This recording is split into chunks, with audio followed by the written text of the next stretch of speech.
Welcome to the Bleed Oil Blue podcast. This is episode number 11. I am your host, Raffaele Papaiani, and I am with one of the best Canadian baseball players ever. He has been a two-time All-Star. He has won 2 World Series, 2013 with the Boston Red Sox, and in the front office with the 2016 Chicago Cubs. He has over 2,000 strikeouts. He is now on MLB Network and he hosts a show, Intentional Talk. Ryan Dempster, welcome to the show. Hey, thanks for having me. So tell me, what do you think of the Toronto Blue Jays? Are they going to make the playoffs? They're 2 games back of the wild card and they have one of the easiest schedules, but you tell me. They've got their hands full. They got work cut out for them, but that's okay, right?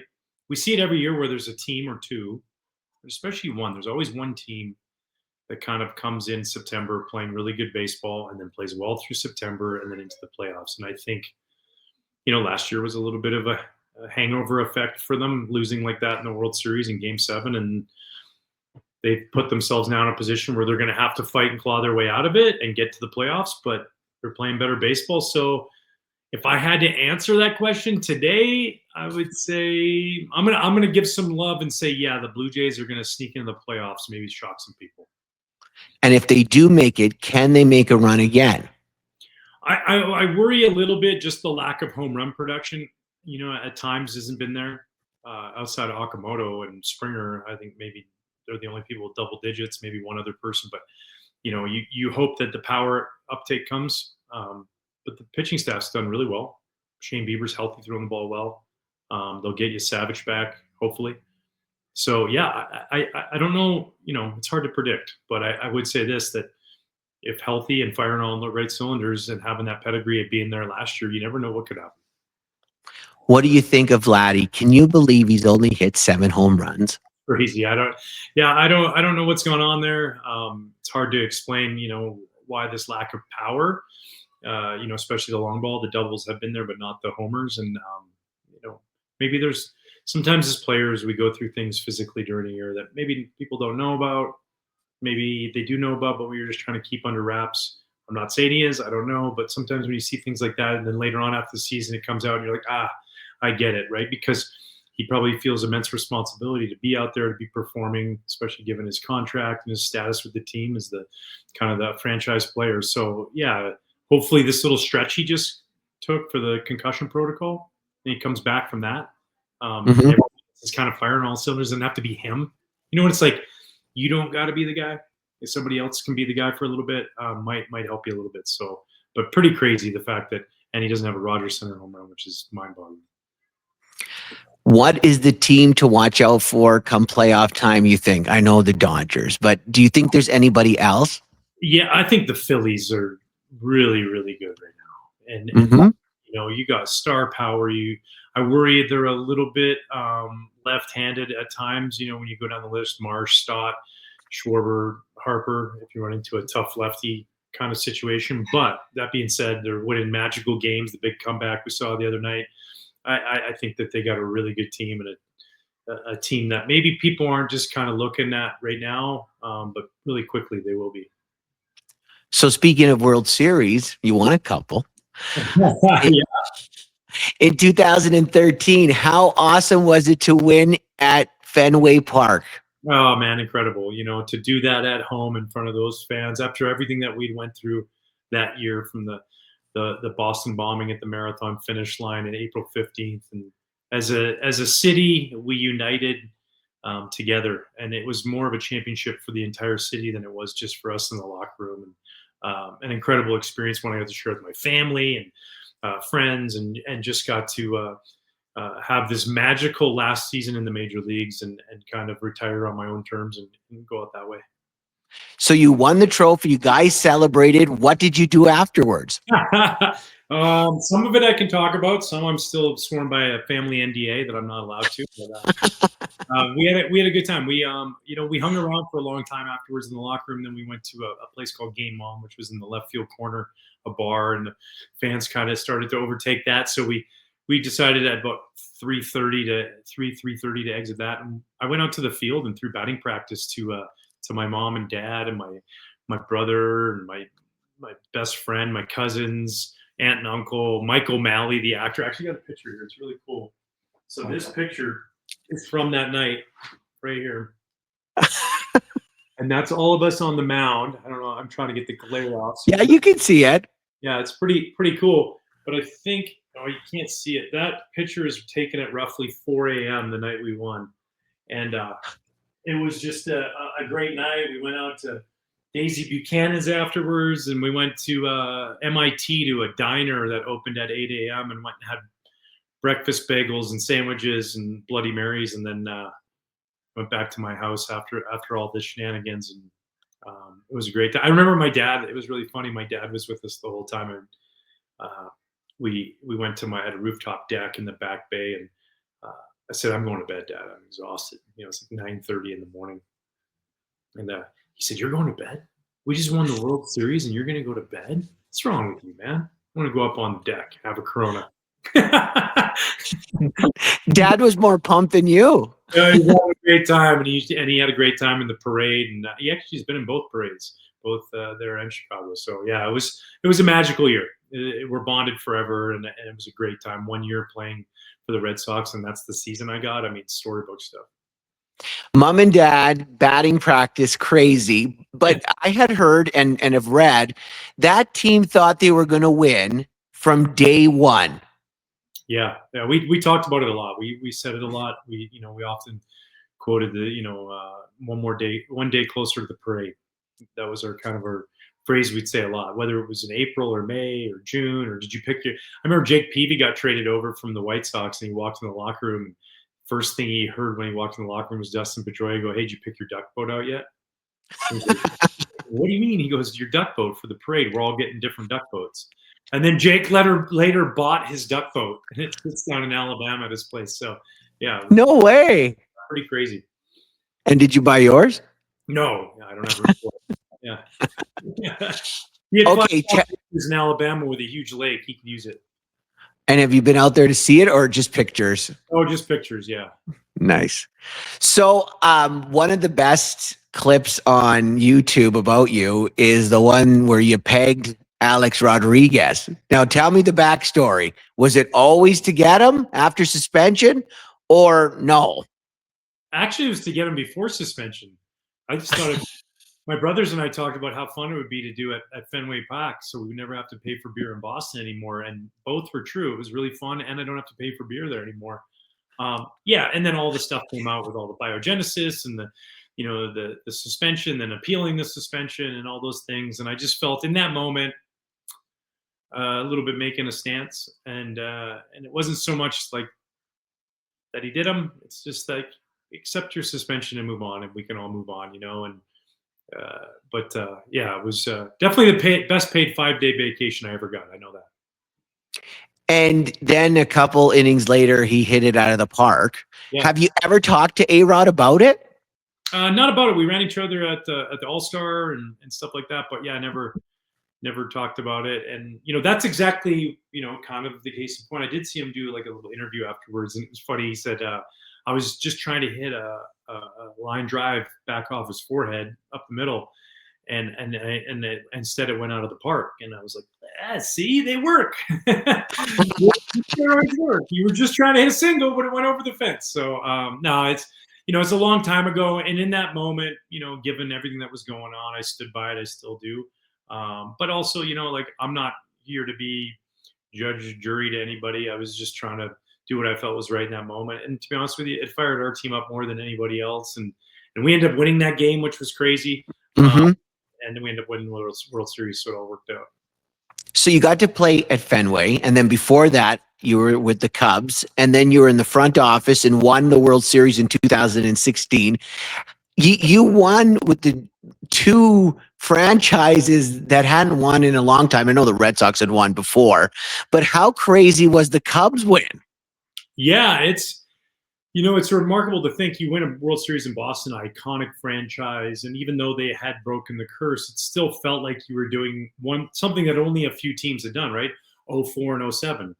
So it's still been a long time. It wasn't like they had this long list of you're just another championship.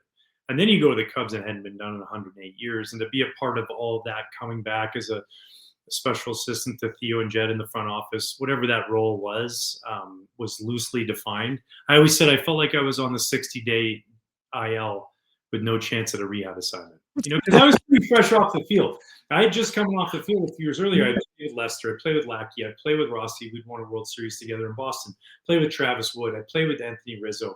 I'd been around these guys. And then I played against a bunch of the guys. So there was instantly just almost like I was a team cheerleader in a weird way. And I would do other projects and be around. But it definitely was, a unique position that I was in. And I'm so thankful the way those guys treated me and allowed me to be a part of something that was so special. Speaking of special, let me grab those. There's two of them. Show me. They're always fun to see, Mm-hmm. So this is what's crazy is here's Boston. Right? So there's the Boston one right there, which is just this awesome thing. Wow, what a ring. And then you got the Cubs one, and then you look at like the side of that. And when do you wear them, Ryan? Just when I shower, cooking breakfast, occasionally when I'm playing golf, although, a lot of my putts miss the left, depends on which finger I wear the Cubs ring on. Yeah.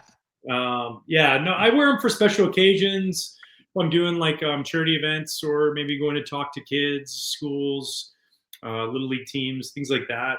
Traveling sometimes or going on a cool vacation somewhere. It's nice to tell us. Or you go to places like Europe and you're sitting at a hotel bar wearing that ring. You might come off as a little gaudy, but it's definitely a conversation starter. And it's cool for us to be able to tell the story. Like, for example, like the Cubs one, right? Like you have the Cubs logo, and then you got the ivy on the side with your name and the W, and then the marquee with the diamond, and then inside you have the 3 series, each series that went on. You have the date we won, and one of the coolest things, and this was Theo that did this, I believe, with Tom and Crane, and inside you probably can't even see it, but there's a goat that they put on the inside part of the handle there. You can kind of see it.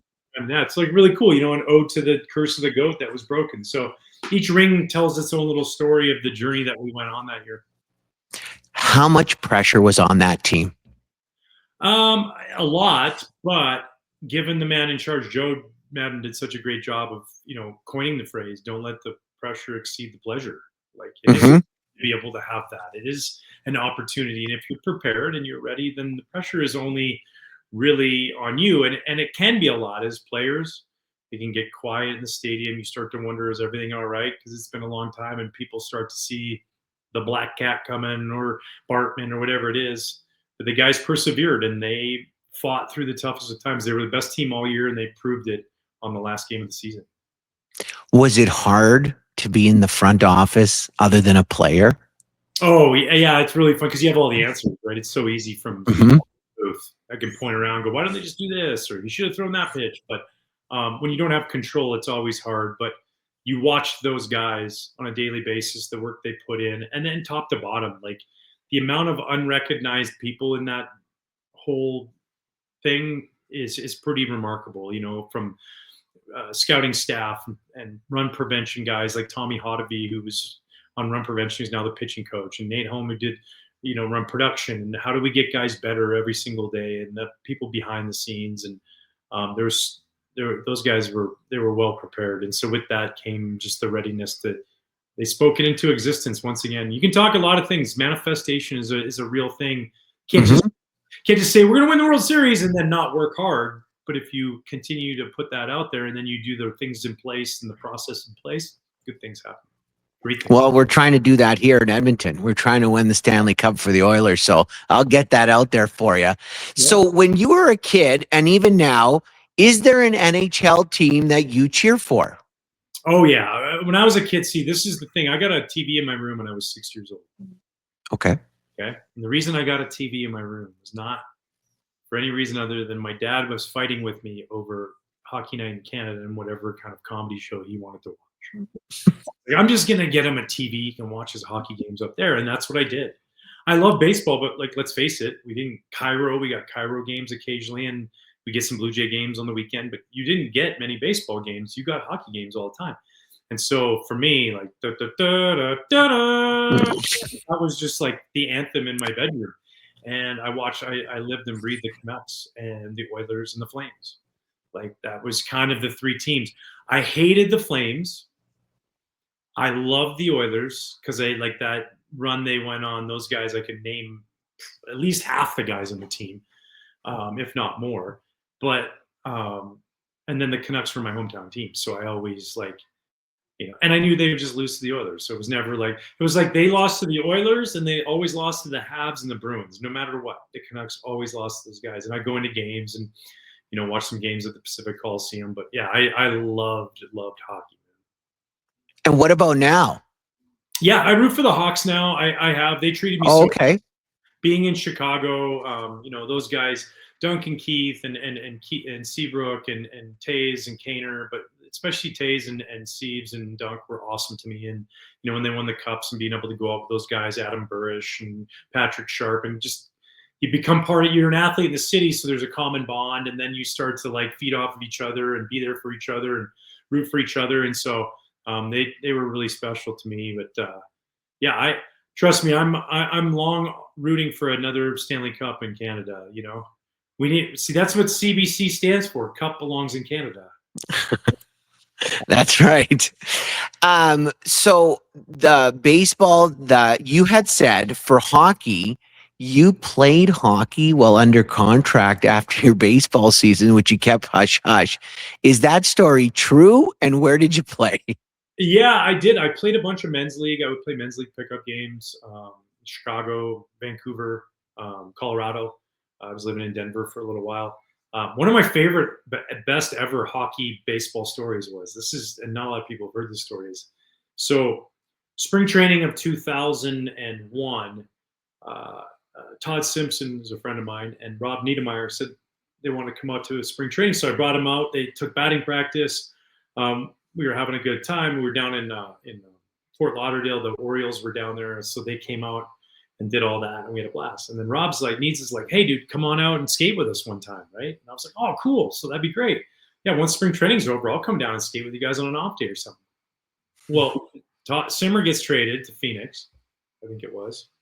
And then after that, Needs goes on the concussion injured list, so he's on concussion protocol. So now I don't really know any of the other guys on the Panthers, but they had scheduled for me to come skate.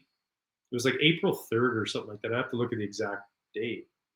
And I was pitching the next day, my first start of the season. Very close. But as a Canadian kid, loving hockey, like I just explained to you, I can't say no to getting out there and just a little casual skate around. Yeah. Unbeknownst to me, by the way, I forget that these are NHL players who are getting to go have practice. Like, it's not like they're having a pickup game. They are running drills. So now I go in, and now there's no Rob Niedermeyer there. There's no Todd Simpson. There's nobody for me but I'm with the clubhouse guy, and Daryl's the head coach, and was it Daryl? No, Dwayne. Sorry, Dwayne was the head coach. Daryl. Who's the Kings? That's Dwayne, right? Daryl. Daryl's the Kings coach. Yeah. So Dwayne was the head coach. Mm-hmm.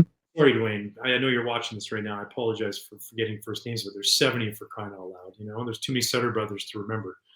And so he's, and I go out I get all geared up, and I go out onto the ice, and he just blows a whistle, thinking he's going to go, hey guys, this is Ryan Dempster with the Marlins. He's going to be practicing with us today. He didn't say anything. He's like, we're going to run remember we're running the breakout drill. Let's start out with that. Then we're going to run the power play, both 5-on-4 one side, 5-on-3 on the other. You guys ready? Okay, let's go. And I'm like, huh? On what? On what? Where do I do? And so there guys were like Wilson, Mike Wilson, I believe his name was. He's like, here, come on over here. So I go in their group, and we're just running breakout drills. And like, it's clearly evident that I am not an NHL skater. I skate like Happy Gilmore. I mean, I'm okay. At the time I've been kind of playing a lot of pickup, so I'm okay. But I'm out there, and then we run the drill, and then we run more drills, and then we just finish the practice. And I had the coolest experience ever. Me, Wow. Pavel Bure, having a breakaway contest, best out of 5 on Trevor Kidd. Like, come on, man. I used to go to sit in front of the parking lot at the Pacific Coliseum and wait for autographs from the Russian Rocket. Like, let's Pavel, and he'd wave over. He'd be all jacked in that suit, the black tie going straight down, white shirt underneath, and I'm like, and now I'm having a breakaway contest with him. This is just crazy. It was a remarkable. So, anyways, we get done the whole thing. We do this practice. It was phenomenal. And afterwards, Mike comes over and he's like, "Hey, dude, I got to tell you, when you showed up today, because it's the end of the season for them, and a lot of guys, they were out of it." He goes, "A lot of guys were like nervous for their job. Like, who's the new guy? Where'd he come from?" They're asking. There's no internet telling them where this is. And so then you like were getting dressed and like you're kind of a bigger guy for a hockey player. So they were like, "Man, must be a goon," And then you got out on the ice and started skating, and they're like, "Oh shit, he is a goon." And I'm like, "Thanks, dude. You're really building my confidence up." He goes, "And then you fired that first slap shot off, and we were like, what in the heck? Who is this guy?" So yeah, it's honestly one of the greatest times in my life to be able to practice with an NHL team at full speed. Was something else, man. That's unbelievable that you got to go breakaway and shoot out with Pavel Bure. Holy smokes, man. You're not kidding. I went 0 for 5. He went 3 for 5 and rang the post on one. But it was just like an absolute blast. And this is the best part of it all. The next day I go to the field to pitch, right? So now I get up to go out of bed. Well, I haven't used my hip flexors like that for months, and months since I was skating the off season. Mm-hmm. Would get out of bed and I thought I blew my groin out. I'm like, what? I am so sore on both inner legs. I'm like, so now I go in the training room like way earlier than I normally go in, and my trainer's like, "Man, what's going on?" And I'm self-rubbing Flexol and Red Hot and everything all over this area to try and loosen it up. And I ended up going 6 innings, got the win, but it was just like this unbelievable 24 hours, man. So Sut, Dwayne, thanks for that, man. It was really awesome. So you get the win in the start for the Florida Marlins? The day after practicing with the Florida Panthers. Maybe my greatest 24-hour stretch ever. That's what set you off into your awesome career. Yeah, I did. Yeah. Heck yeah. Wow. And people that listen to that story, what is the reaction? Is it like mind shock? Well, most of them are like, wait, you did this during the season? I go, before my first start of the year. But I couldn't pass up that opportunity, and I've loved hockey so much, and I've loved going to games and watching games. I still watch, the NHL playoffs are incredible. I've, had the opportunity when the Winter Classic was in Chicago, January of 2009, like the first or second one, I think it was the second one, and Wrigley. And the day after the Winter Classic, we got the rink for an hour at night, 7 to 8, to play under the lights at Wrigley. So I've had some very amazing experiences of the game of hockey, which I love, because of the game of baseball, which I love. It's really cool. That's awesome, man. So tell me, who was the toughest hitter you ever faced? Oh man, toughest hitter, the most imposing toughest hitter was Barry Bonds. Okay. The guy who owned me the most, I felt like, was Fred McGriff. Albert Pujols, I'm the world's leading expert on how to give up home runs to Albert Pujols. I can do that better than anyone. It's proven. That's 8, right? Yeah, more than anybody else. But that, as Albert would say, and it's true, it was like really a 4-start stretch. Like I faced him so many times in my career. Also, the guy I faced more than anybody else. I think maybe he was 2 behind Lance Berkman, but he for 4. I think he hit 5 of those 8 in a 4-star stretch. It was like just a barrage of homers. But I mean, arguably the greatest right-handed hitter we've ever seen. So I mean, I'm one of many. And he can thank me because he wouldn't have 700 if it wasn't for me. He'd be stuck in 95. How tough was it to face Barry Bonds? Yeah, it was just such an intimidating presence. Like, he carried an aura around him. And he had the ability. I kept him in the ballpark, but he was 6 for 10. Oh, wow. So it was 5 singles, and he had a triple at AT&T Park. Now, Canadian baseball, it's getting bigger and bigger. What do you think, and how do you think it's come along since you left the majors? Yeah, I think it's great. I mean, when I was getting drafted, there was a few guys before me, obviously, that had kind of started to lay that groundwork, right? From the days, Fergie and that era were such anomalies that just didn't happen. Guys barely came out of Canada to go to the major leagues. It was the occasional guy, right? Then you got to this stretch where you got to like the Larry Walker, Real Cormier, Denny Boucher, kind of era of players, Matt Stairs, and guys that had made it to, and they really laid the groundwork for guys like myself and Russell Martin and Morneau and Rich Hardens, where it's like Eric Gagne, where you start to see tangible. You'd meet guys and you'd be like, oh, they're in the another Canadian. We'd seek each other out on the field, be like, do you have maple syrup? Like, you just find each other, and it was really fun. And then you just see the growth of the game in our country and how well across Canada it's been kind of promoted and grown.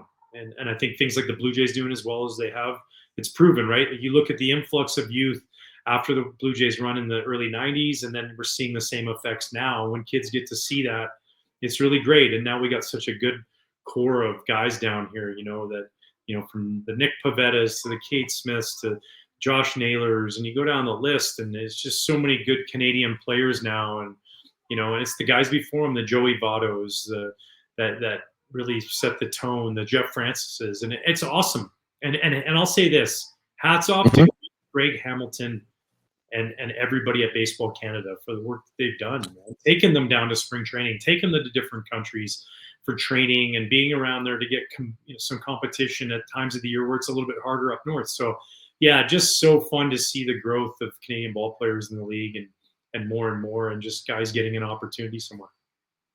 What about the change in baseball? So analytical now compared to when you were there. Yeah. How much do you think it's benefited, and how much do you think like it's a little too much? I understand analytics. I get them. I'm never going to deny them. They are the numbers that they are. Data is great. Data is macro, right? It's this macro level of stuff. So we're getting all of these numbers that compute into something today that is a micro event. And within that, we can lose stuff, right? We're not taking it into a macro event. We're taking it into an individual game.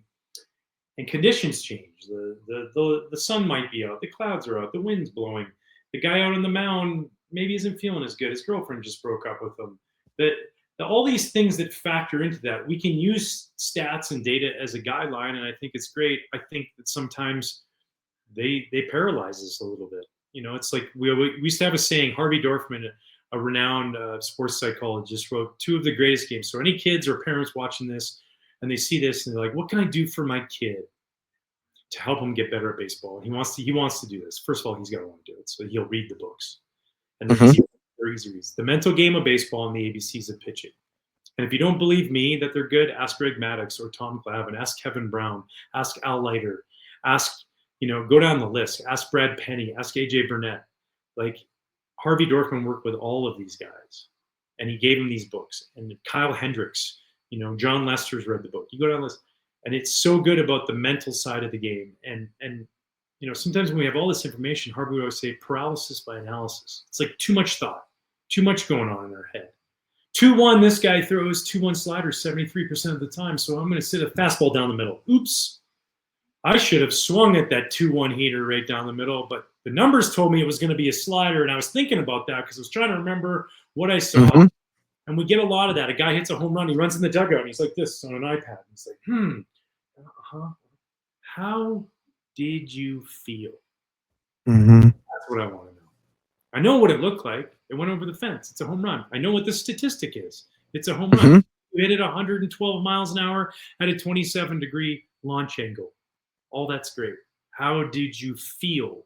Because the moment you start to lose feel, you lose command, you lose ability to control a moment. When you stay with feel and touch, you can control your emotions and what's between your ears. And that's the most important part. Every guy who signs at any professional level of anything, there's always the 1% that are exceptional. But everybody else is pretty much the same. throw hard, they hit it hard, they run fast, and catch the ball. Same in hockey. They skate hard, you got a good slap shot. They can pass, they know how to play defense. Go down the line, every sport. What do they always say about the great ones? And the good ones and the great ones.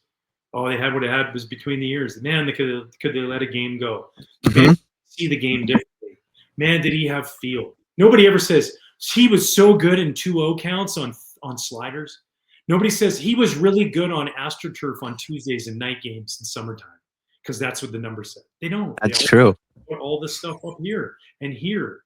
So let's not lose sight of that. These are great tools. We've had them all along. Tony La Russa has been a statistician forever. Managing a bullpen as good as we've ever seen. Probably the best manager to ever do it. That's through feel, but also he had the numbers. He knew. He just didn't always necessarily think they were the end-all be-all. He lived in the moment. Ryan, thank you so much for joining the Bleed Oil Blue podcast today. Now tell me and do your best Harry Caray. All right. I'll do this for you. You ready? Okay. This is 19. Let's just call it 1987. And 1980. Hold on one second. Okay. 1987, 86, 87. Harry's hanging out, and he's made a trip to Edmonton, and he's walked in. He's like, "Hey, everybody, this is Harry Caray here. Wow, this is the beautiful Northlands Coliseum. Hey, where's Wade? Oh, there he is, out on the ice with Jari Kurri and Esa Tikkanen. Hey, is that Kevin Lowe? Look at Charlie Huddy. Is that a Jofa helmet he has on? Oh, my God. Grant Fuhr's in net. Grant, that's ice. Easy on that. Don't think it's something else just because you went and grinded it. Hey, all right. Mark Messier's here. Mark, what a simple man that guy is. Heck, he could be anything. I bet you put Mark Messier in goal, he'd never let one in. The guy's a legend. Golly, guys like Craig McTavish. Oh, my goodness. I miss those teams. I'll tell you what. You even go later, Andy Moe, Bill Ranford. Man, the Oilers had themselves a dynasty, and they're looking for one again. Go along with that Connor McDavid kid. Yeah. All right. Hey, go Oilers. All right. Harry Caray, everybody. Ryan, thank you so much. This was the Bleed Oil Blue episode number 11, and it's probably for sure the most hilarious episode we've had so far. Thank you, Ryan, and what a story about you playing against Pavel Bure. Oh, man, one of my favorite moments of my life, dude. Yeah, thanks so much for having me.